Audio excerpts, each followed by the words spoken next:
Welcome to Mind Witchery. I'm your host, Natalie Miller, and I'm so glad you're here. Hello, my dear. Welcome to today's episode of Mind Witchery. I have been rolling this one around in my head for a long time, and if you've ever done any coaching or classes with me, you've probably heard me talk about this.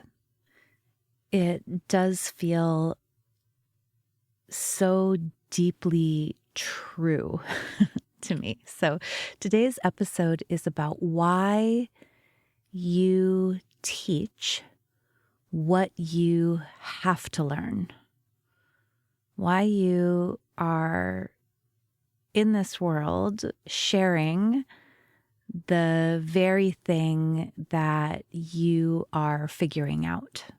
That's what this is about. So I coach a lot of coaches. I coach a lot of coaches, a lot of entrepreneurs, a lot of creative folks. I mean, really, I help helpers. Yeah? And these helpers are generally helping in a specific way or a specific realm. And I think there's maybe an assumption or a popular conception that if I'm helping you with something, that means I'm good at it. It is something that I have mastered, right? Like if I'm helping you with your math homework, that means I'm good at math, for example. Or if I'm helping you with your money mindset, it's because I'm good with my money mindset. I think that's the sort of popular assumption. But in my experience, that's not actually how it works. That's not really what's happening. I love to use the example of my Grammy Christine trying to teach me how to knit for this, right? My grandmother was an incredibly talented knitter. She had been knitting like since the age of 6 years old. She was so good at it. And when she tried to teach me how to knit, it didn't work because knitting was second nature to her. She couldn't slow her hands down enough to really show me, a teenager who's struggling with the movements, to show me what to do. She was just so good at it that she couldn't teach me. She couldn't really help me. The way I learned to knit was by taking a little workshop in college from a fellow college student who had taught herself how to knit. This is how it works, I think. It's actually not the thing we are good at or that is easy for us that we're here to help people with. Actually, it is the thing that we ourselves are figuring out. And I want you to notice the verb tense I chose there. I didn't say it's the thing we have figured out. It's the thing we are always figuring out. It's the thing we are here to figure out. It's the thing that, as an astrologer once said to me, it's like humanity has all of these group projects that we're figuring out. We're all working on these group projects. We're working on how to be kind to ourselves. We're working on how to be kind to one another. We're working on how to more fully express ourselves. We're working on how to be parents, how to be stewards of the earth, right? We've got all of these complex and tricky projects that we are working on. And it is the thing that we are ourselves continually figuring out. That is the thing that is very best for us to help other people with. Now, what often happens is because we have this kind of popular assumption that the thing you should teach or share is the thing you're really good at. When people are totally doing the work they're meant to do in the world, meaning the person who is figuring out how to be more fully self-expressed, the person who's figuring out how to be more visible, is the person who is teaching and helping other people with that same thing. Or the person who is figuring out how to feel more confident with money and making money and charging money for their services. That person who is always figuring it out is a great person to help other people figure out how to charge more money and how to feel okay with money, right? Like the money coach is always figuring out the money problem. The visibility coach is always figuring out visibility. The writer who herself is figuring out how to write in a sustainable way is a perfect person to teach other writers how to create in a sustainable way. You see what I'm saying here, right? Those people often feel like imposters or feel like frauds. They're like, here I'm trying to help other people step into leadership with confidence, but I don't always feel confident in my own leadership, right? That popular conception of the teacher as the expert, as the person who is amazing at the thing they're teaching, gives the false impression that if you yourself are still figuring out whatever it is you're teaching, that you must not be fit to teach it. And the opposite is actually true, in my opinion. Once upon a time, I was a yoga teacher trainer. I taught in a yoga teacher training program. And invariably, these aspiring yoga teachers would feel super concerned about their inability to do certain things, right? So there may be an aspiring yoga teacher who has a really tough time sitting for meditation, or an aspiring yoga teacher who has a really tough time with, I don't know, wheel pose, triangle pose, whatever. I would always reassure these aspiring teachers that whatever the thing was, the pose, the aspect of the practice that they found the most difficult, that was exactly what they would become known for teaching incredibly well. Precisely because it didn't come easily to them. Precisely because they had to disassemble that pose and figure out all of the different parts. Precisely because they needed in their own bodies to warm up into the practice or posture. They had to take it apart and put it back together again and again. And in the end, probably they never will have fully mastered the performance of the pose or practice, but they will have figured out so many different inroads. They will have deeply understood the various aspects of what's involved in the pose or practice. You've probably heard the saying, those who can't do, teach. And I think this is the truth in it.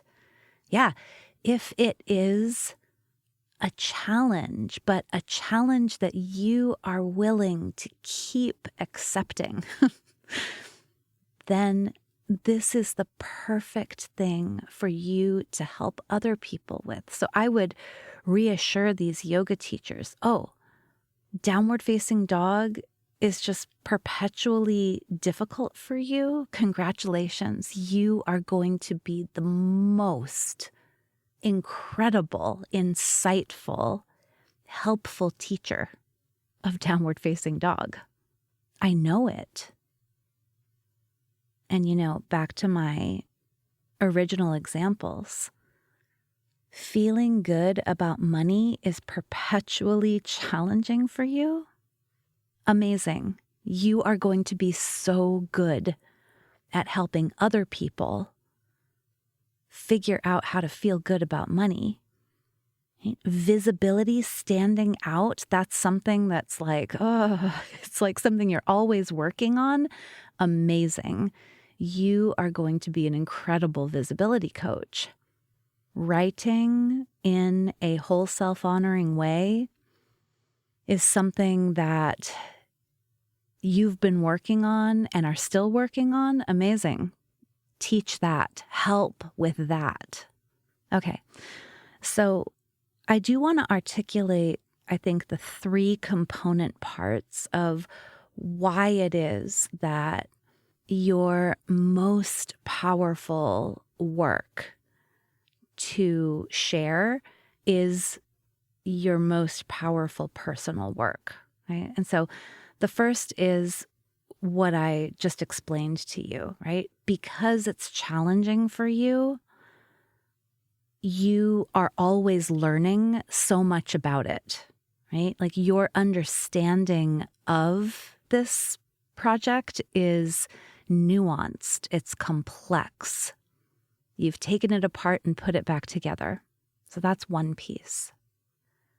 Another piece that I really think is so vital is because it's still a challenge for you, you get to stay humble about it.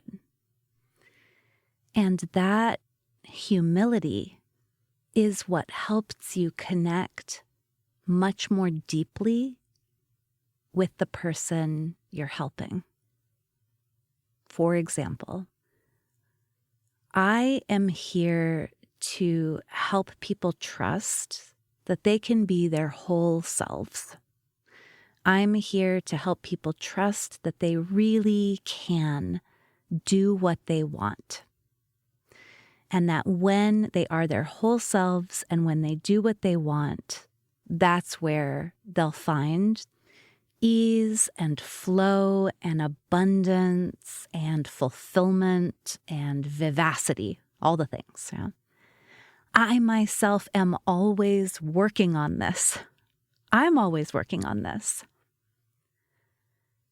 Self-trust is something that I myself need to cultivate. Whole self-honoring, loving and accepting all of my parts, that's something I'm always working on.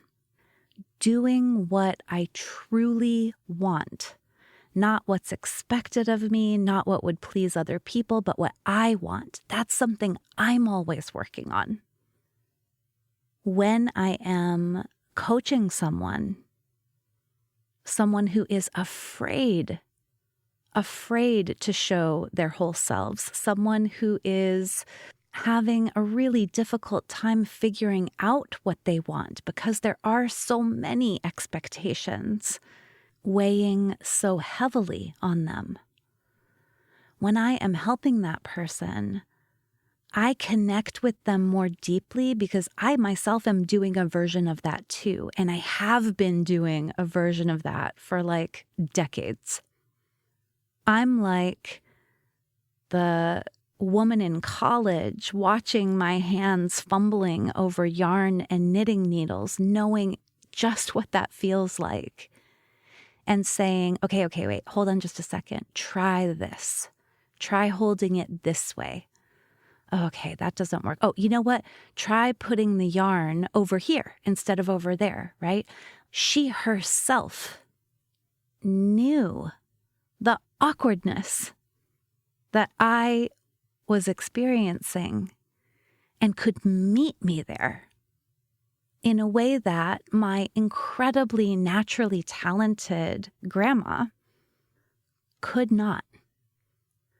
So when the money coach says to me, I feel like a fraud. I'm out here trying to help people feel confident about their money, trying to help people with their money mindset, but I myself am really afraid about money right now. To me, that isn't fraudulence. To me, that is an invitation to keep working on it, to practice what you preach, to relate more deeply, more thoroughly, more authentically with the person you want to help. To be like, hey, I am right here with you. And I've been here for a long time and I've figured out a thing or two about this territory, about where the pitfalls are, about what we need. I'm still here. I'm still figuring it out. And but you can walk with me. And listen, if you want to be really courageous, letting go of that expert mantle or pedestal or veil, I don't know, whatever you want to call it, letting go of that and talking about how, this is something I'm still working on. That is so incredibly powerful and admirable and begins to help us all let go of this bullshit paradigm that there's someone who's figured it all out and that's the person to listen to, you know? I read recently an article in the New York Times, an interview with Emily Nagoski. Emily Nagoski wrote a book called Come As You Are. Her new book is Come Together, about sexuality and specifically women's sexuality and how popular conceptions about women's sexuality actually don't do justice to the way that it works. And this article in the New York Times, maybe you saw it too, was about how as she was writing and then touring, talking about these books, her own sex life was really, really challenging. Challenging for a variety of reasons. I mean, here's the woman who literally wrote the books, plural, on improving our understanding of and therefore experience of sex and sexuality, herself having to work on improving sex and sexuality. To me, this makes her the perfect person to help with that. She gets it. When someone in an audience asks her a question, she's not answering from up on high. She's answering from right there in the trenches with that person. I fucking love that. And so like you, I want to help you love your whole self. I want to help you create a whole self-honoring life. I want to help free you from all of the expectations that have weighed so heavily upon you for your whole life. I want to help you with all of that stuff because I am working on all of that stuff. And I've made some headway, but I'm still working on it. Okay, so this brings me to the third aspect of why I think it's so important to teach what we ourselves have to learn. And that's this. The more I am working on this project, the more levels of this project I experience, the more my practice in this project evolves, the more innovative I become. Maybe in the very beginning, for me, doing what I wanted and honoring my whole self looked something like deciding to offer at my yoga studio a workshop that was a little bit coachy.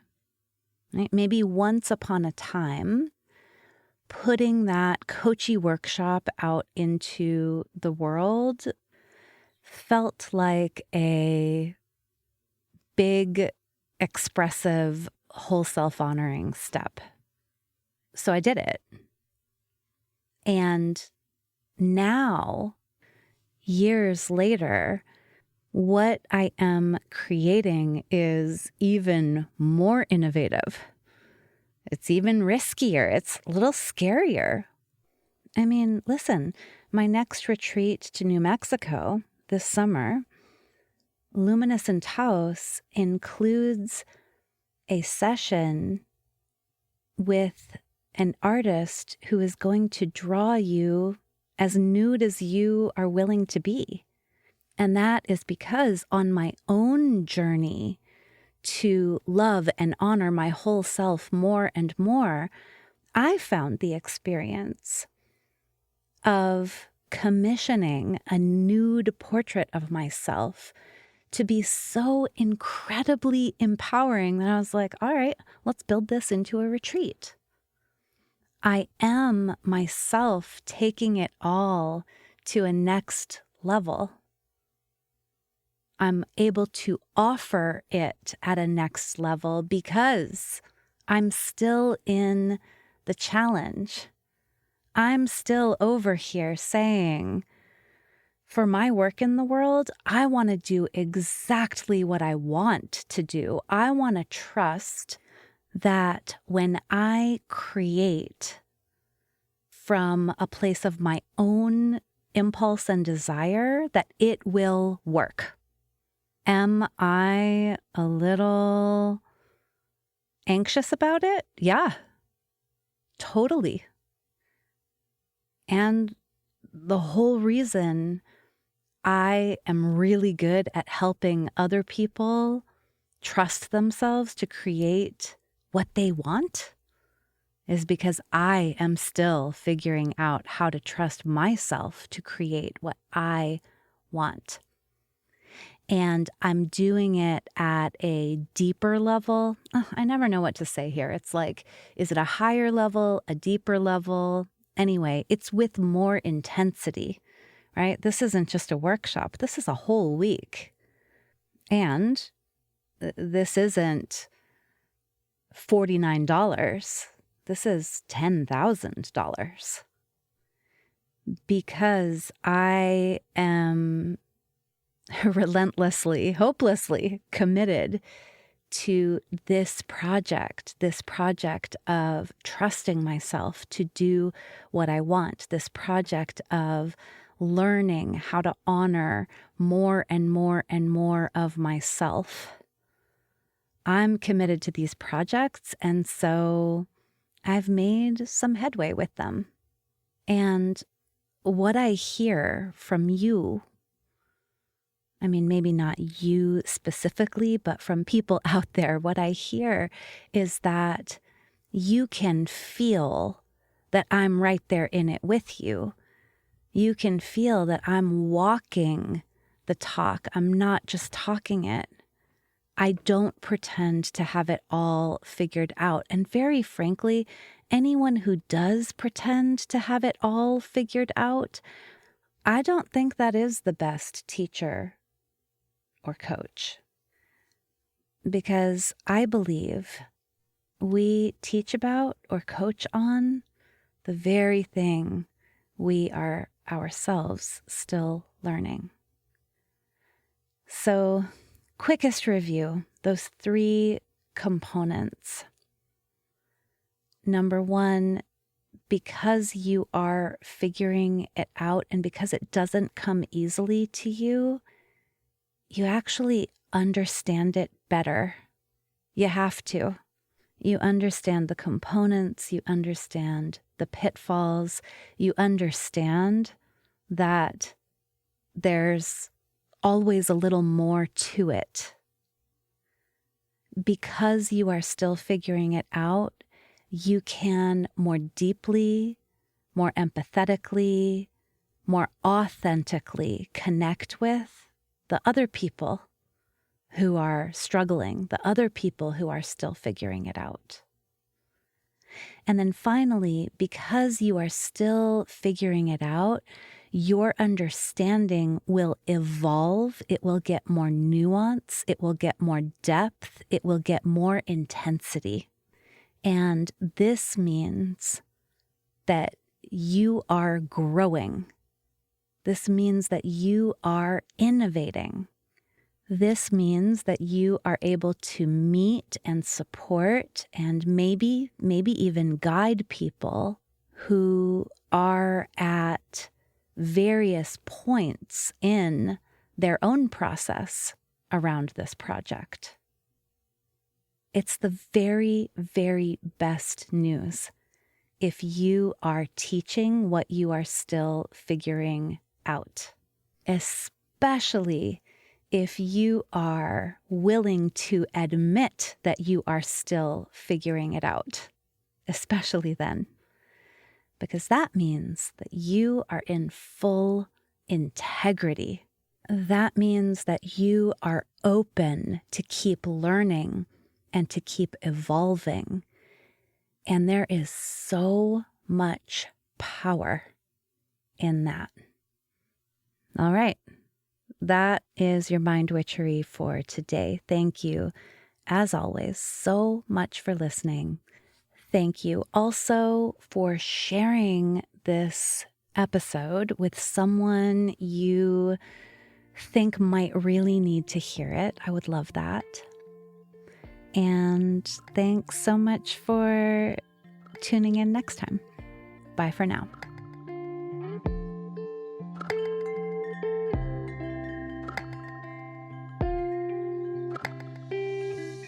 Thank you for listening to this episode of Mind Witchery. To catch all the magic I'm offering, please subscribe to the show. Or if you want a little bit of weekly witchiness in your inbox, sign up for my Sunday letter at mindwitchery.com. If today's episode made you think of a friend or loved one, your sister, your neighbor, please tell them about it. We need more magic makers in this troubled world. Like all good things, this podcast is co-created by stellar people. Our music is by fabulous DJ, artist, and producer Shammy D. Our gorgeous art is by the sorcerers at New Moon Creative. Mind Witchery is produced in conjunction with Particulate Media, K.O. Myers, executive producer. And I am Natalie Miller. Till next time.